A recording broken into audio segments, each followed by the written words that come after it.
আসসালামু আলাইকুম ভাইয়া, এই এখানে কি করছেন আপনি? বালি মাগাচ্ছ? কিসের বালি? কিসের জন্য? প্লাস্টারের বালি নাকি? এখানে আমরা বালি মিক্স করে এখানে পানি দিয়ে ভিজাচ্ছি, রসাচ্ছি এক কথায়। এটা প্লাস্টারে যাবে বালিটা। কিছুক্ষণ পরে আমাদের মিস্ত্রি সাহেবরা এগুলা প্লাস্টার করবে। ভাই আপনি কি করছেন এখানে? দক্ষ মিস্ত্রি, দক্ষ কাজ। আপনি কি করছেন এগুলা? আমি এই যে ছাদে গ্রাটিং মারছি। সাথে গ্রাটিং মারছেন? এই গ্রাটিং দেওয়ার উপকারিতা কি?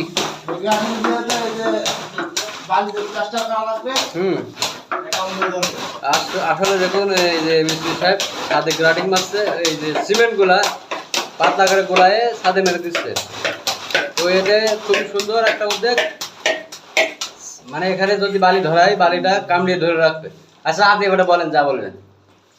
এই গ্রাটিং দিচ্ছি এই যে বালিটা ধরে রাখতে।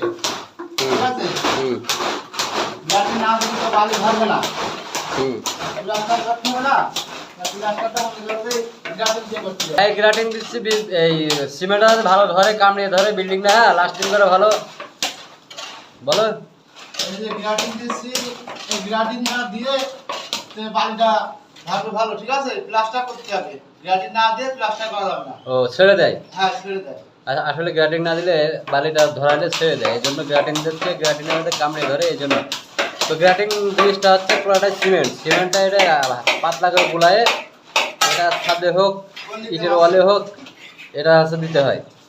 তো ইনি খুবই দক্ষ মিস্ত্রি, একজন দক্ষ মিস্ত্রি। দেখুন কোন দিক দিয়ে গ্রাটিংটা ধরা দিচ্ছে ছাদে। আসলে কাজে যদি দক্ষ না থাকে সে কোনোদিন কাজ করতে পারে না।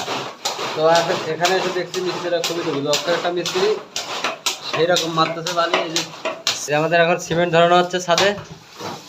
সিমেন্ট না বালি, ছাদে মাল মারা হচ্ছে, সেরকম মাল জিল্লু মারছে মাল। হ্যাঁ, এই যে প্লাস্টারের বালি ধরাচ্ছে এখন, সেরকম গতি। খুবই দক্ষ আমাদের এই মিস্ত্রি সাহেবদের। একজন ডলছে আর একজন মাল মারছে। একে মালি বলে, আর এক আঞ্চলিক ভাষা আছে সেটা বলে মশলা। তো মশলা মারছে, মাল ধরাচ্ছে, কেউ ডলছে, খুবই ভালো লাগতেছে। এই যে আমাদের ছাদ, এই পুরো ছাদটা এখন মাল ধরানো হয়েছে একসাথে মশলা। ওই যে মিস্ত্রি সাহেব ঘষছে, এই সাইডে পুরোটাই আমাদের মাল ধরানো হয়ে গেছে। তো যে গাদায় বড় ভাই এই যে মাল ধরাচ্ছে, একাদায় মাল ধরে চলে গেলাম আমরা। কিছুক্ষণ পর ফিনিশিং হবে, তো ফিনিশিংও আমরা ইনশাল্লাহ তুলে ধরবো।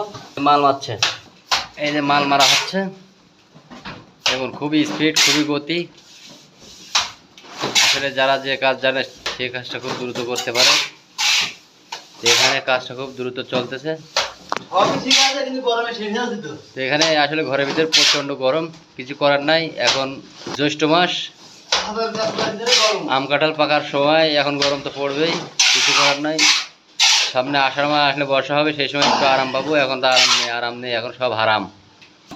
আসলে এটা যে করে সেই বোঝে। ধান ধারায় করি আমরা কাজ। ঠিক আছে? আমরা কাজ কাম ধান ধারায় করি। আসলে মিস্ত্রির কাজ যে আমরা করতেছি, ঘরের ভিতরে প্রচণ্ড গরম, আর গরমের ভিতরে কাজটা করা হচ্ছে। গা দিয়ে দেখুন খুবই ঘাম ঝরছে। আসলে কষ্ট না করলে কেষ্ট মেলে না, সবাই জানে। সারাদিন কাজ করার পরে আমাদের হাজিরা যেটা সেটাই পাবো। তো আমাকে এখানে কাজ চলছে, আমাকে খুব সুন্দর কাজ চলছে। এই যে আমাদের মিস্ত্রি সাহেব ঘষছে, আর এদিকে দেখুন সব মাল ধরানো হয়েছে। এই যে মশলা ধরে বলে মশলা। আর এই আমরা নিচে ভাড়ার উপরে আমরা চড়াট বিষয় দিয়েছি, যাতে সিমেন্টটা নষ্ট না হয়, সিমেন্টগুলো ব্যবহার করতে পারি। এটাকে তাগাড় বলে। তো তাগাড়ের উপর আমরা এই যে চট বিষয় দিয়েছি, যাতে সিমেন্টগুলি নষ্ট না হয়। আমাদের ছাদ এখন ফিনিশিং চলছে। কিছুক্ষণ আগে আমরা বালি ধরাইছিলাম, মশলা মাল যাকে বলে সব কিছু মিলিয়ে জিল্লু মাল দেয়। মাল ধরানোর পরে এখন আমাদের ফিনিশিং চলছে। জিল্লু, হ্যাঁ জিল্লু এখন ফিনিশিং দিচ্ছে।